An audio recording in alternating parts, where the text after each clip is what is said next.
This video will go over molecular structure notes, including geometric shapes and names.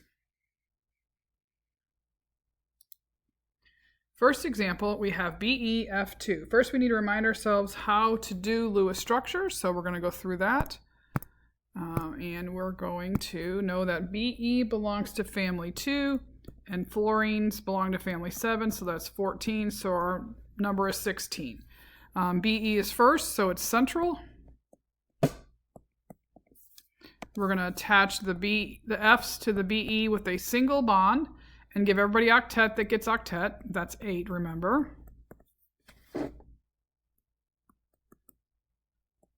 So fluorine gets octet. So both fluorines get octet. Beryllium is one of the exceptions. Remember, the 3 exceptions are beryllium, boron, and hydrogen. Those do not get octet. So beryllium can stay like that, but fluorine is not one of these 3. So it needs octet 2, 4, 6, 8. Fluorine 2, 4, 6, 8, 2, 4, 6, 8, 10, 12, 14, 16. So we have the correct structure. Type will be completely optional unless I state otherwise this year. So most years type will be optional. Type is going to be a central atom, so you're always going to have an A. Anything I give you, you'll only have a single A. Then you're going to, the X represents bonded to the central atom. So this F and this F are bonded to the central, so it's X2. And then E talks about lone pairs on the central atom. So Be is our central atom. There are no lone pairs, so there will be no E's. Okay, this is going to be linear.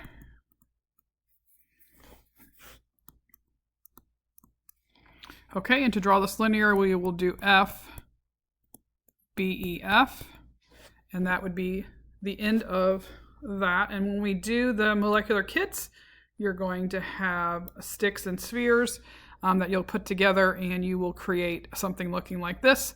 This would represent a linear. Colors might be different when you do yours, but in general, you would see one stick connected to two atoms.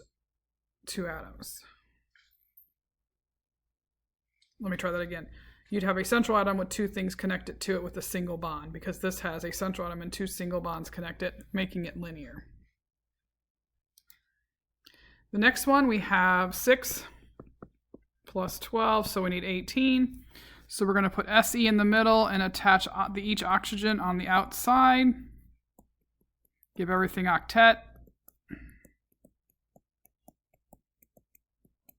Including Se. Everybody gets octet in this one because nobody's one of the exceptions. We're trying to get 18, 2, 4, 6.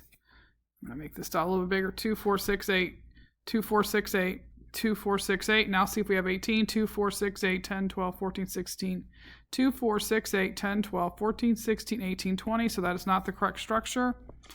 We're going to try a double bond and give everybody octet again. This oxygen gets that. Se gets a pair of electrons, and this oxygen gets 3 pairs of electrons. Let's see if we get our octet for each element. All these have to have octet. 2, 4, 6, 8, 2, 4, 6, 8, 2, 4, 6, 8. Now we're going to try to get the 18. 2, 4, 6, 8, 10, 12, 14, 16, 18. That is the correct structure. So every time, as I told you before, A represents Se. You're always going to have one A, and then your X's will change. You have X2 because you have 2 oxygens attached to the central, and then a single E. We don't write E1, we just write E. That E represents the lone pair on the central atom. Remember, E's only go with the central atom. So these electrons around these oxygens would not be part of the E. This is considered bent, and we will draw it bent. So you'll draw your Se. You must include your double bond, or bonds, or triple bonds, whatever you have. And then we also are going to include our lone pairs on the central atom. So this is bent. And it would look something like this. This teardrop here, sometimes people refer to as bunny ear, is representing this lone pair. So you can either draw the bunny ear or you can draw just the pairs. Okay, and you will, when we get together with our molecular kits, you're going to see, a bent where it looks bent in shape. The structure looks bent, not linear. So this is what a linear looks like, if I remember. So they all line up in the same line. And then when I get to bent, you see that it's actually physically bent. Okay, continuing on, we have OCl2, so we have a 6 plus a 14, so we have 20. Oxygen is first, so it must be in the middle. Remember that the central atom is the first atom or an underlying atom, and hydrogen is never in the center.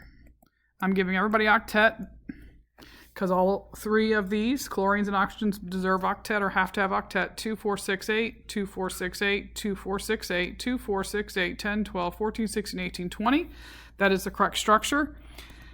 And we have AX2E2. A represents the oxygen, the two X's represent the chlorine, and the two E's, E2, because I have a lone pair here and a lone pair here. This is also considered bent. You will not be required to distinguish which bent it is, although you may have to do that in a higher level chemistry class. But for our class, you'll just decide that anytime anything is an AX2E, it's bent.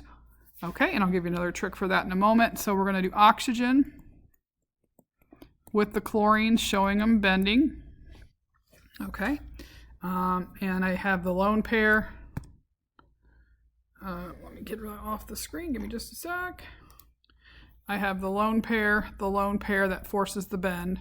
We won't represent the valence electrons or the outside lone pair electrons, if anything except the central for our geometric drawing. So let's look at the three that we've just done. In all three of these examples, going back to linear, real quick, I meant to show you this. This is the shape of this bent. So bent doesn't have to distinguish one bent from another, but I do expect that you bend it and you show that, in this case, the two lone pairs. Your geometric and Lewis structure should be super close to each other in looking, the way they look. The difference is that we draw it geometrically correct in the molecular structure. All right, now let's look at the three. So we have linear, two things attached is linear. Two things attached could also be bent or bent. So what makes something go from linear to bent is lone pairs on the central atom. A linear does not have any lone pairs on the central atom, where a bent will have lone pairs on the central atom. Could have one or two pairs, doesn't matter, but as long as it has lone pairs on the central atom, it goes from linear to bent. Now we're going to look at an example of three things being attached. So boron is in family 3, fluorine is in family 7, so that's 24. We're going to put boron in the center. We're going to attach our three fluorines.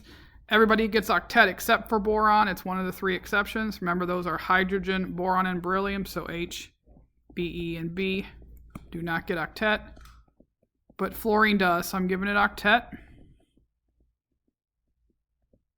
And boron does not get octet, so it stays as is. I want to make sure 2, 4, 6, 8, 2, 4, 6, 8, 2, 4, 6, 8. Now I need to see if I get to my 24. 2, 4, 6, 8, 10, 12, 14, 16, 18, 20, 22, 24. It does. This is going to be A for the boron, X3 for the three fluorines attached, and that lone central atom does not have any lone pairs. The central atom does not have any lone pairs. We're going to call this trigonal planar. And to draw it trigonal planar, you're going to give myself a little bit more room. You're going to put boron in the middle, and then you're going to attach your three fluorines around like that. And the molecular kit structure will look something like this.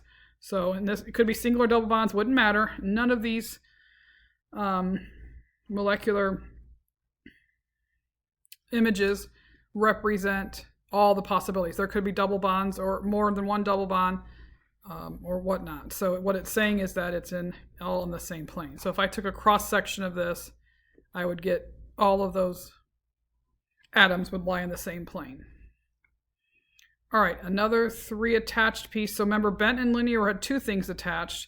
Trigonal planar has three things attached, and this next one is also going to have three things attached. So let's look at that. That's 5 plus 21. So that's 26. We got nitrogen. We're going to attach fluorine, the three fluorines. Everybody gets octet because everybody must have octet because they're not one of the three exceptions, including the nitrogen. Remember, that central atom has to have octet unless it's one of the three.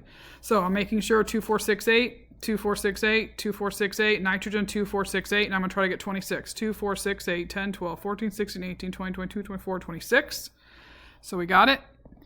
AX3. A represents the nitrogen, it's the central atom, one central atom, three attached, and one lone pair on that central atom.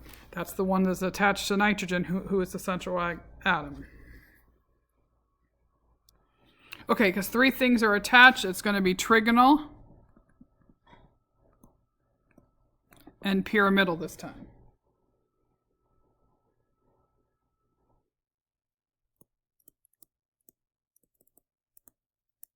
Trigonal, pyramidal. We're going to draw it trigonal, pyramidal. We're going to put the lone pairs on the central atom. We're going to take this stick and this stick, make them a little longer. This one's a short stick. I don't want to get that confused. That's representing a single bond. And this fluorine is behind the screen, so to speak, and this is what it looks like. Okay. So this is how you would draw geometrically a trigonal pyramidal. Now, three things attached was either trigonal planar or trigonal pyramidal. So what makes something go, first of all, trigonal because there's three things attached, so it's trigonal planar again, trigonal pyramidal.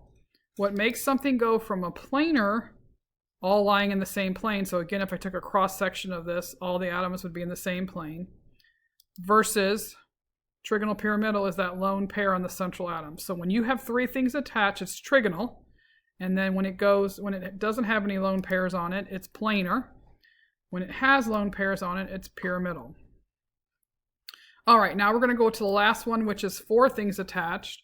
So this has, let me move this over just a bit. There we go.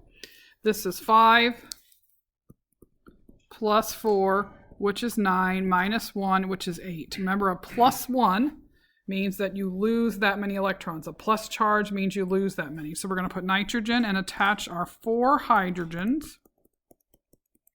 Everybody gets octet except for hydrogen. So nitrogen 2, 4, 6, 8. Hydrogen land where they land. And remember, because it's an ion, we need to put square brackets around it and put the charge outside. This will be AX4. Okay, so AX4 means nitrogen is the central atom, 4 things attached. And then we're going to call this tetrahedral. To draw this as a tetrahedral, you're going to have 1 hydrogen coming out the top, 2 hydrogens coming off each side, and this one's representing the one in the back. And this is what it looks like geometrically. So anytime you have 4 things attached, it's going to be tetrahedral. This hydrogen kind of looked placement where I want to make sure you see it should be there. So tetrahedral. Okay. That concludes the notes over shapes. Please check with the agenda to finish the rest of your assignment.